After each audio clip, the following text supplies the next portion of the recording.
back to the channel. In today's video, I'm going to be going over just doing some general maintenance to the car and fixing some vacuum leaks, some of the most common vacuum leaks that you would see on an E46. So here's what I have today. I have new vacuum hose because some of the vacuum hose is cracked. I'm going to show you guys how to replace that in the most common places it does crack. I have a new lower intake boot. This is very common to crack, especially right here.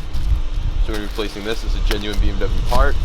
I have a new DISA O-ring, because this always goes bad and mine's bad, causing a vacuum leak. I have a new air filter, new cabin air filter, and I'm just going to do some time lapses, giving you guys some tips and tricks of what to replace, where you need things replaced, and that should be it. So to start off, I'm going to start off by taking off the airbox and taking off the first top intake boot, and then we'll work on the DISA.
Here's the new intake.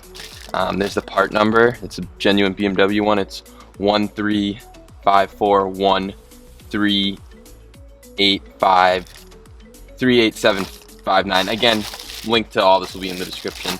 But this one's just so much more pliable, and this is going to help out a lot, not have a huge vacuum leak, and everything just wants to move. It's very easy to move, unlike the old hard one. So now I'm going to put the new ring on first, tighten it up a little because it's way too loose.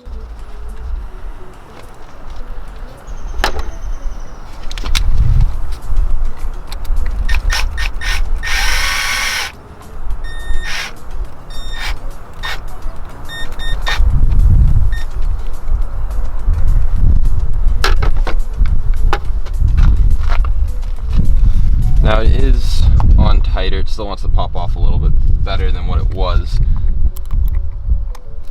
Maybe a couple more, because if it's too tight we won't be able to put it back on, so we gotta be careful about how tight we actually put it on. So you can see it can spin around freely, but it doesn't necessarily want to come off as easy, but that should work.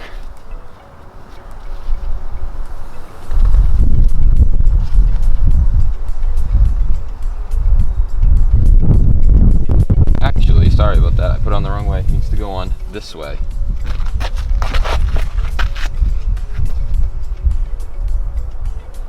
So now that we have that on, we're going to put the small clamp on as well.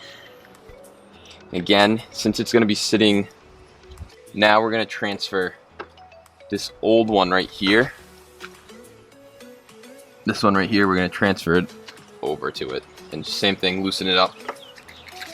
Alright, now that everything's transferred, we have all the old, or the new, all the old clamps onto the new actual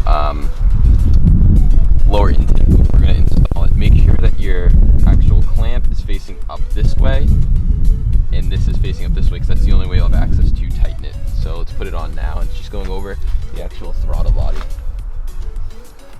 Inside to check, but I like feeling on the outside too, just to make sure we're on.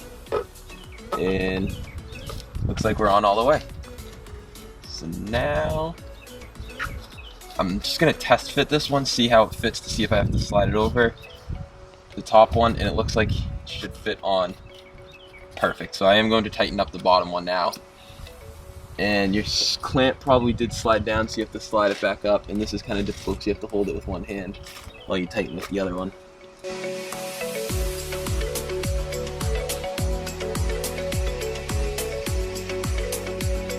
Another thing I've seen people do, I don't necessarily like it, but if I do run into a jam, putting some silicone on the actual rubber makes it easier to get in.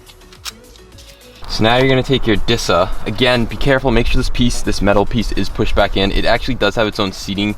It hits against the piece of plastic, so it can't fall off and destroy the engine, considering other people think it can. It actually can't. There is a piece in there that's hitting up against. So if this is your first time doing this and you know you have an air leak inside of your DISA, this is going to be a gasket that's already preset, and it's like a rubber. It's kind of like this. It's glued in. It's a flat, and it'll be very flat, and you're going to have to scrape it out with an X-Acto knife. But since I've already replaced it and I'm replacing it with a different O-ring this time, this is the part number. It's 35489. It's a one to some sort of old 4, but I guess it's the perfect size for the N54 DISA valve, and we're just going to pop that right on, push it back in, and tighten it up. So let me show you guys that now. You can see it fits like a glove. It's a perfect fit for the N54. It's very tight, and again, make sure that this is working. Put your finger over the hole right here. Just put your finger over it, shut it like this. If it goes like that, that is fine, and when you let go, it should fall all the way in. It should just hold vacuum a little. So there you go. Mine is functioning perfectly fine. And now we're going to install this back in, sure that the pin is pushed all the way in. So now you're not going to be able to push it back in. You're going to have to kind of tighten one screw, then the other, one screw, then the other. So something like this.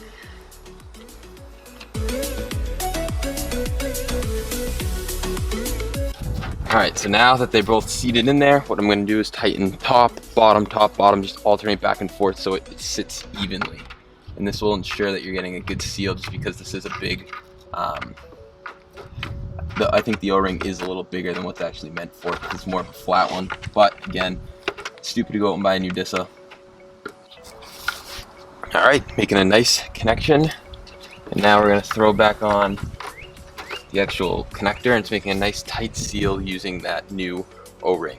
So now the next thing we're going to do is we're just going to assemble the airbox, and I'm going to show you guys what my catch can looks like after a few weeks of driving, so I haven't emptied it, and then we'll work on putting in air intake filter, and then I'm going to show you how to replace the 2 vacuum lines, or at least one. One of them's kind of hard to get to, it's behind the engine. We'll see if we can do that, but I know the front one is definitely breaks all the time, so it's just the reverse process of what we did. So I'll just set up a time lapse of putting in the new airbox.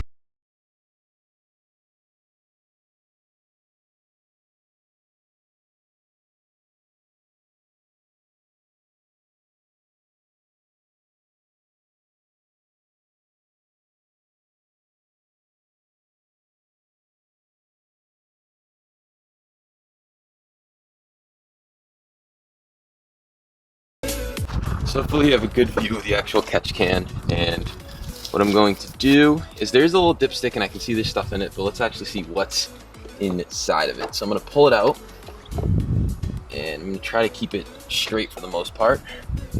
Just unscrew this bottom part. Wow. Alright, this is everything that my engine has caught. See if you can see that. So hopefully you guys can see that is everything that the engine has caught inside of the catch can over the past, and you can see all that mustardy mayo crap that's at the bottom. I'm gonna go clean that out right now and assemble back together, but that is everything that this engine is catching. It's catching all that mayo-y shit that would be going back into my engine and clogging it up. So this is definitely effective and working, I can tell you guys that. Alright, now that we took care of those 2 big vacuum leaks, the disavow, the lower intake and the upper intake if you did replace it, we are now going to see if we can take a look at the vacuum line behind the intake manifold. I know mine is probably good, but I might we'll take a look at it. But this one on the left-hand side, we're definitely going to look at and replace, and I'll show you guys how to do that. So we're going to start by taking the cabin air filter out, and when we put it back, we're going to replace the it with the new one. So this piece comes out with 2 little clips. You just twist them, quarter turn. Cabin air filter comes right out. And then these are Torx 25.